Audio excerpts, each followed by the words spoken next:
Un amigo mío es abogado y dijo que una vez un cliente se presentó a la corte con el mismo atuendo que llevaba durante el robo. Cuando presentaron los videos de seguridad como evidencia, el cliente se miró a sí mismo y dijo: "Oh carajo".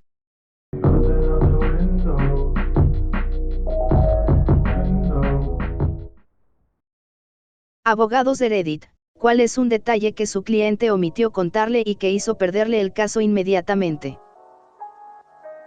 Caso de despido injusto. El cliente afirmó haber sido despedido sin motivo o siguiendo el procedimiento de su empresa. Después de que comenzamos el caso, resulta que no solo recibió 3 advertencias por escrito, sino que también fue llamado para una audiencia disciplinaria antes de que lo despidieran. No le mientas a tu abogado. Todavía no soy abogado, pero trabajé para una oficina de DA mientras estudiaba Derecho.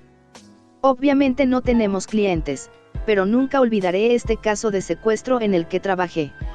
Involucró a 2 acusados varones asiáticos que tenían la misma edad y se veían relativamente similares.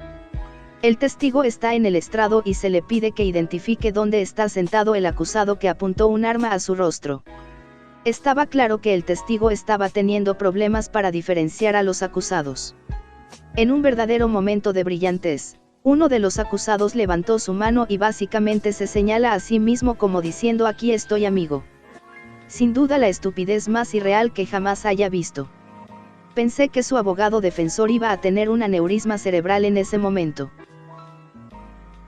Todavía soy estudiante de Derecho y esto sucedió durante mi primera pasantía en un tribunal. Una chica, entre otras personas, fue acusada de posesión de drogas, pero había tirado las drogas y la policía no pudo probar que ella compró o poseía drogas.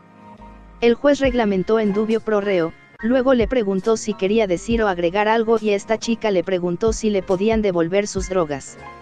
El abogado defensor parecía que estaba a punto de sufrir un ataque al corazón. Fue una entrevista típica con el comité de inmigración para otorgarle a mi cliente un permiso de residencia. Se iba a casar con una mujer en mi país con la nacionalidad de mi país y esta es una razón legítima para obtener un permiso de residencia. Entonces fue un procedimiento típico. Al menos eso es lo que pensaba. El comité estaba aburrido y todos queríamos terminar con él, así que le hacen todas las preguntas típicas y aburridas, como cómo se conocieron, dónde viven, etc. Piden estas cosas para identificar matrimonios falsos. En algún momento le preguntaron si estuvo casado antes y él dice: "Sí, en mi país de origen y todavía estoy casado, nunca me divorcié". Me quedé sorprendido. El matrimonio doble está prohibido en mi país. Y nunca se molestó en mencionarme este detalle, ni al otro abogado cuando le preguntamos. Más tarde me dijo que decidió decir la verdad porque tenía miedo de mentir frente a un comité. Un hombre honesto pero estúpido. Soy abogado, pero solo estaba viendo este juicio, no participaba. Entonces, el caso fue que la mujer A había golpeado a la mujer B en la cabeza con una jarra de cerveza en un bar, y la mujer B sufrió heridas bastante graves. La defensa afirmó que la mujer A no había golpeado a nadie con la jarra, sino que simplemente había arrojado la jarra en una dirección aleatoria, y resultó golpear a B en la cabeza, por lo que fue un accidente y no un asalto. Bueno, la fiscalía tenía una cinta de CCTV del bar, y se mostró en el juicio. En la cinta se pudo ver claramente en alta resolución cuando A se acercó a B y la golpeó con la jarra en la cabeza con tanta fuerza que la jarra se rompió en el impacto. Miré al abogado defensor y su mandíbula literalmente casi golpeó la mesa. El fiscal también se dio cuenta de esto y preguntó algo, arrojado, y el abogado defensor dijo que debido a dificultades técnicas no pudo abrir la cinta de las cámaras de seguridad en su computadora cuando estaba revisando la evidencia. La mujer A fue declarada culpable. Así que sí, estaba completamente atónito. Le había enviado una foto del rostro golpeado de su esposa a su esposa con un mensaje que decía algo como: ¿quieres que vuelva a pasar? Le estaba yendo muy bien en la corte hasta ese momento, pero todo se fue a la basura por eso. Un amigo mío es un abogado defensor. Él representaba a un tipo con un largo historial de asalto. Básicamente, este tipo tomó una unidad de aire acondicionado y se la arrojó a su novia. Mi amigo me dice que pudo obtener un acuerdo de culpabilidad por 1 año de libertad condicional sin tiempo en la cárcel. El juez estaba listo para aceptar el trato cuando le pregunta al acusado si tenía algo que quisiera decir. El acusado responde, sí, no sé por qué me acusan de asalto. Nunca la toqué. Solo le lancé la unidad. Esto es una estupidez. El juez rescindió el acuerdo de culpabilidad debido a la actitud del acusado y la falta de remordimiento, fue a juicio y le dieron 1 año en prisión. Que filmó sus ofensas para su canal de YouTube. Los policías ni siquiera lo sabían, un testigo lo mencionó el tercer día de un juicio. Fue un dato crucial para la declaración de culpabilidad que se hizo esa misma tarde. Un amigo tuvo un caso como defensor público. Una chica fue arrestada por cargos de sustancias ilícitas y le dijo a mi amigo que no tenía drogas cuando la arrestaron. Pensó que podrían usar eso para la defensa. Resulta que ella no tenía drogas cuando la arrestaron porque las había acabado de vender a un policía encubierto. Un tipo que estaba en la cárcel me contrató para solicitar una modificación de su sentencia porque estaba teniendo una conducta favorable, realizó muchos programas opcionales, no tenía infracciones de las reglas, etc. Hizo que su familia entrara y pagara para comenzar. Le pregunté a la familia y al cliente si había solicitado una modificación en el pasado, porque la ley decía que, por su condena, solo podía solicitar la modificación 2 veces, independientemente de si se concedían o negaban. Él juró que nunca había pedido una modificación antes. Se podrán imaginar a dónde va esto. Después de pasar unas horas revisando los registros y preparando documentos, finalmente llegó una copia del CCS, el registro del caso, básicamente.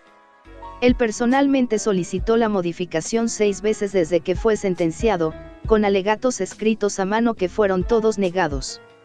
Contratarme fue una pérdida de tiempo y nunca sería considerado en absoluto. No es mi cliente, pero el hijo del cliente del otro abogado mintió acerca de ser ciego para parecer más comprensivo como testigo. No lo supimos hasta que tuvo que estar en el estrado, su abogado le pidió que hiciera el juramento, y él tomó la tarjeta y la leyó. Ese fue el inicio de una serie de eventos ridículos. El juez desestimó todo a favor de nuestro cliente poco después. Era aprendiz en ese momento, pero mi jefe, que tenía más de 60 años, dijo que era el caso más ridículo en el que ha participado. Soy un defensor público en un área con mucho uso de metanfetamina. La metanfetamina hace que la mayoría de la gente hable. Y mucho. Así que no puedo decir cuántos clientes se olvidan de mencionar que llegaron a la cárcel aún estando bajos los efectos de la droga y llamaron a su madre, novia o amigo por el teléfono de la cárcel, que graba las conversaciones, y no solo confesaron el crimen, sino que también hacen una lluvia de ideas para inventarse una coartada o versión de eventos que me dan para defenderlos. No era un abogado en este papel, pero era un asistente legal.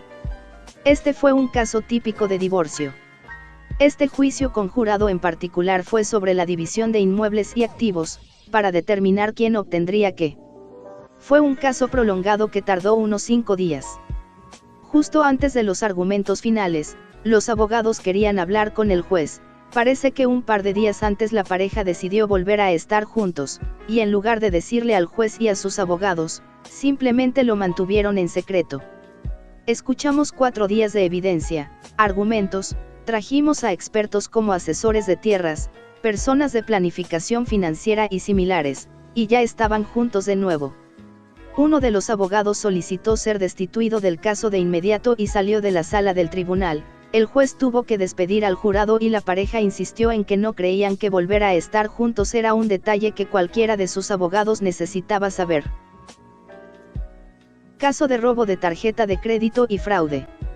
Cuando era un joven abogado a fines de los años 80, estaba defendiendo a este tipo y el testigo era el empleado de la tienda en donde se dio lugar los hechos. Antes de la videovigilancia, que era muy escasa en esa época, el Estado dependía en gran medida de la identificación de parte de los testigos. Cuando describió al cliente que estaba comprando la ropa única que vendía su tienda, le pregunté cómo podía estar tan segura de que esa persona era mi cliente. Miró a mi cliente que vestía la camisa amarilla más desagradable que se pueden imaginar y dijo porque no solo coincide completamente con la descripción que acabo de darte, sino que lleva exactamente la misma camisa que le vendí. El jurado lo condenó y aprendí ese día a preparar mejor a mis clientes para el juicio. Mi padre es juez. Lo recuerdo hablando de un caso en el que una mujer estaba demandando por una lesión grave en la espalda que, según ella, le impedía trabajar y cuidar a sus hijos, etc. En el medio del juicio, un bolígrafo rodó de la mesa y ella se inclinó tratando de alcanzarlo desde su silla, pero el bolígrafo estaba demasiado lejos, por lo que se pone de pie, se inclina, lo levanta y vuelve a su asiento como si nada hubiera sucedido. Mi papá solo se quedó mirando y ella miró a mi papá y dijo, ¿qué estás mirando? Mi papá le preguntó si estaba bien y su respuesta fue que estaba bien. Su abogado se inclinó y le dijo algo en voz baja, inmediatamente comenzó a quejarse en voz alta por su espalda y cuánto le dolía la espalda, pero nadie le creyó.